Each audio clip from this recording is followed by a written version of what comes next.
Here's your wrestling news for October 22nd, 2025. Your headlines for today include WWE fans outraged as Jey Uso gets another title shot, but WWE has a twist. WWE reportedly giving up on former US and Money in the Bank winner. What went wrong? Backstage drama, WWE star removed from locker room after incident. Tony Khan finally breaks silence on Britt Baker. Broken Hardys are back. NXT teases massive feud with WWE stable. Sol Ruca's injury alters WWE NXT Halloween Havoc plans, fans divided. WWE fans catch hidden clues about Tatum Paxley's booking, fans take notice. Halloween Havoc gets new match, Slater and Evans vs. Parka and Iguana announced. WWE NXT's Day of the Dead match explained, full rules revealed. Trick Williams and Ricky Saints make it official, NXT title match set for Halloween Havoc, and more. Jey Uso is officially heading to Saturday night's main event for a shot at the vacant WWE World Heavyweight Championship, but not everyone in the WWE universe is happy about it. On the October 20th episode of Raw in Sacramento, Jey outlasted 19 other competitors in a battle royal to earn his place opposite CM Punk in the upcoming championship match. WWE had stripped Seth Rollins of the title following surgery, setting the stage for a massive showdown, but despite the stakes, the fan response online wasn't exactly positive. Across social media, many fans expressed frustration and fatigue at seeing Jey in yet another title picture. Some argued that the move felt repetitive, while others questioned the logic behind it, especially since CM Punk had just pinned Jey a week earlier to earn his #1 contender spot. The general feeling online was that WWE missed a chance to elevate someone new, with many pointing to LA Knight as the fan-favorite alternative. In simpler terms, fans were frustrated with creative playing it safe. Some felt the segment dragged on unnecessarily just to deliver the same outcome, while others said they tuned in only to feel disappointed seeing Jey win again. A large section of the audience simply wants fresh faces and storylines, not another round of main event Jey falling short. Despite the criticism, reports suggest WWE management remains confident in their decision. According to Fightful Select, officials believe Jey remains consistently over with the audience, and another loss, even to Punk, won't hurt his momentum. Interestingly, the choice to go with Jey is also tied to WWE's future direction for LA Knight. Insiders reveal that the company finally recognizes Knight's popularity and plans to position him for a major title push later this year. However, it's worth noting that this is only one of several creative directions currently being discussed, and as always, WWE's plans can change depending on several factors. As of now, the working idea is that Jey Uso will interfere at Saturday night's main event, costing Jey the match and reigniting their feud heading into the winter season. That loss would then free up CM Punk to begin a new program, reportedly with LA Knight, while Jey and Jimmy settle their unfinished business. Even if Seth Rollins returns earlier than expected, the overall direction reportedly stays the same, with Knight being lined up for a world title story down the line. For now, Jey Uso's next big moment comes on November 1st in Salt Lake City, where he'll face CM Punk for the vacant World Heavyweight Championship. But what do you think? Was WWE right to give Jey another title opportunity, or should the company have pulled the trigger on LA Knight instead? Share your thoughts in the comments. Is this smart long-term planning, or another case of creative hesitation? Austin Theory may be off television right now, but it looks like WWE hasn't given up on him just yet. According to a new report from WrestleVotes on October 21st, the former United States champion is still part of WWE's ongoing creative discussions, even though he's been sidelined and missing from programming for several months. Sources indicate there are still voices within the company pushing to keep Austin Theory involved in creative plans, even after the recent shuffling caused by Seth Rollins' injury. The idea of Theory joining the Vision was at least discussed, and he still has internal support moving forward to reappear on TV in a significant manner. While Grayson Waller's been getting most of the spotlight lately, especially since the two were split on screen, it seems not everyone backstage agrees with the idea of leaving Theory behind. Several insiders reportedly continue to advocate for his return, seeing long-term potential in his character once the timing is right. There's no confirmed date for Theory's comeback, but his continued presence in internal discussions is a clear sign that WWE still sees value in him. Whether he resurfaces at Survivor Series War Games or further down the line, the message is clear: Austin Theory isn't done yet. What do you think? Does Austin Theory still have a major future in WWE, or has his momentum cooled off beyond repair? Share your thoughts in the comments below. Enjoying the video? A quick like goes a long way in helping us grow and deliver more wrestling news you care about. Despite all the drama and doubt surrounding Britt Baker, Tony Khan just made it absolutely clear that Baker's not going anywhere. In an interview with Josh Martinez of Z100 New York, the AEW president confirmed that she's still part of the team and he hopes to see her back soon.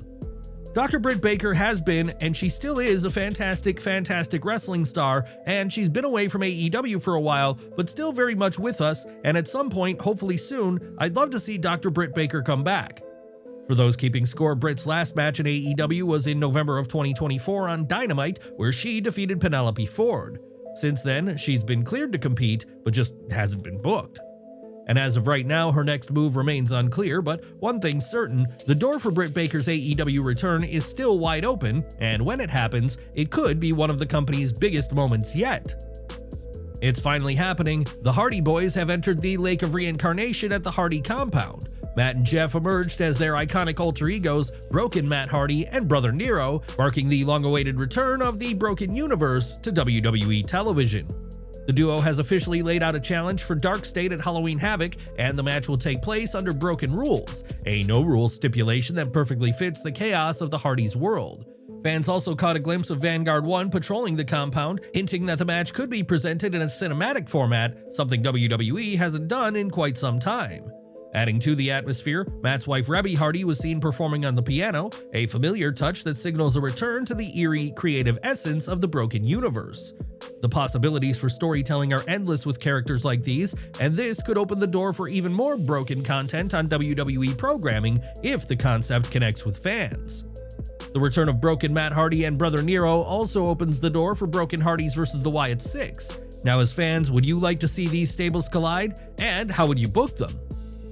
Last week on SmackDown, Sol Ruca suffered a rough landing during a tag team match against Alexa Bliss and Charlotte Flair. The match ended when Flair locked in her signature figure 8, forcing Ruca to submit. Afterward, Ruca was seen clutching her left leg in visible pain and had to be helped out of the ring by Zarya and the women's tag team champions. On the latest episode of NXT, Ruca appeared wearing a brace on her left leg and addressed her condition ahead of Halloween Havoc. She was originally scheduled to defend the North American Women's Championship against Blake Monroe, but due to the injury, she's now unable to compete. Before Ruca could officially relinquish her title, Blake Monroe interrupted, demanding clarity on the situation. That's when Zarya stepped in with a surprising proposal. Instead of Ruca surrendering the championship, Zarya would defend the North American title on her behalf this Saturday at Halloween Havoc. Both Ava and Sol agreed to the idea, but what followed raised plenty of eyebrows. Zarya immediately attacked Blake Monroe and then snatched the North American title straight from Ruca's hands, and the look on Sol's face said it all. The move added a new layer of tension to an already fragile partnership. The big questions now are, what happens if Zarya loses Sol's title, and if she wins, will she actually hand it back? This unexpected twist adds intrigue to their storyline, especially given the recent cracks in their alliance. With Sol Ruca's return timeline unclear, possibly weeks or even months, this decision could either strengthen or completely shatter their bond. How did you like this kind of booking? And who, in your opinion, should walk away as champion? Jacy Jayne opened the show by mocking and taunting Tatum Paxley, the new #1 contender for the NXT Women's Championship. Jayne tried to play mind games, attempting to create tension between Tatum and her ally Izzy Dame. However, the plan didn't go as intended, as Tatum and Izzy stood tall after a brief brawl that followed the confrontation, a strong way to kick off the night. Tatum entered the arena celebrating her recent Battle Royal victory and looking ahead to her first ever premium live event at Halloween Havoc. Her promo was a clear babyface moment, heartfelt and genuine, as she thanked the fans and acknowledged the support of the Culling. The chemistry between her and Izzy seemed strong, which only makes the ongoing speculation more interesting, with many wondering if Izzy could turn on Tatum at Halloween Havoc. WWE would be wise to take note of the crowd reaction, as Tatum Paxley received a genuinely warm response from fans. Later in the night, the story carried into the main event, where Jacy Jayne teamed with Lainey Reed against Tatum and Izzy. Jacy ultimately scored the pinfall over Tatum, which under typical booking logic might suggest Tatum is due for redemption at Halloween Havoc. But after the match, Tatum fought back against all 3 members of Fatal Influence on her own, standing tall with the NXT Women's Championship in hand to close out the show. The question now is, did that closing moment make Tatum look stronger, or did it actually hurt her odds heading into Halloween Havoc? Let us know your thoughts in the comments below.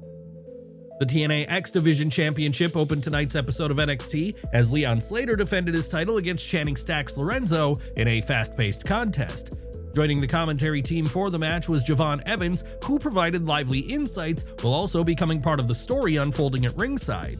During the match, the ongoing dynamic between Stacks and Ariana Grace played out once again.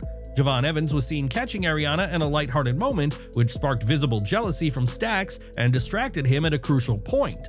That brief lapse in focus proved costly as Slater capitalized and sealed the win with a spectacular 450 splash to retain the X Division Championship. Following the match, Evans and Slater announced they would team up for a tag match and issued an open challenge, one that was immediately answered by AAA's Mr. Iguana and Parka. The bout has been made official for Halloween Havoc, promising a high-energy cruiserweight showcase that fans won't want to miss. On a side note, one interesting question lingers: has NXT quietly phased out the Heritage Cup? Stacks is still the current Heritage Cup champion, but there's been no mention or defense of the title in recent weeks. It raises speculation about whether WWE plans to retire the concept entirely or simply reintroduce it down the line. After Kalani Jordan aligned herself with Team TNA at NXT Showdown, the move didn't sit well with the rest of the NXT women's locker room. In a tense backstage moment, Lola Vice, Jada Parker, and several members of the division threw Kalani's belongings into the hallway, effectively kicking her out of the locker room. Kalani Jordan now finds herself without allies and without a place among her peers. The only person who seemed to offer any understanding was an ex-TNA member in Jordan Grace, who tried to console her. However, Kalani rejected the gesture, showing clear frustration and defiance. Her attitude throughout the segment stood out. She appeared cold and resentful, signaling that a major shift in her character could be on the horizon. This could very well be the beginning of Kalani Jordan's long-teased heel turn. By isolating her from the other women and painting her as the outcast, NXT may be setting the stage for her to snap back at the roster and embrace a darker, more aggressive side. Los Americanos were spotted in the audience tonight to watch the ongoing WWE Speed Tournament, where Jasper Troy faced off against TNA's Zachary Wentz. Troy picked up the win with 50 seconds remaining on the clock, advancing further in the tournament. While the match was competitive, some might argue it would have been more impactful if Troy had scored a dominant, decisive victory instead.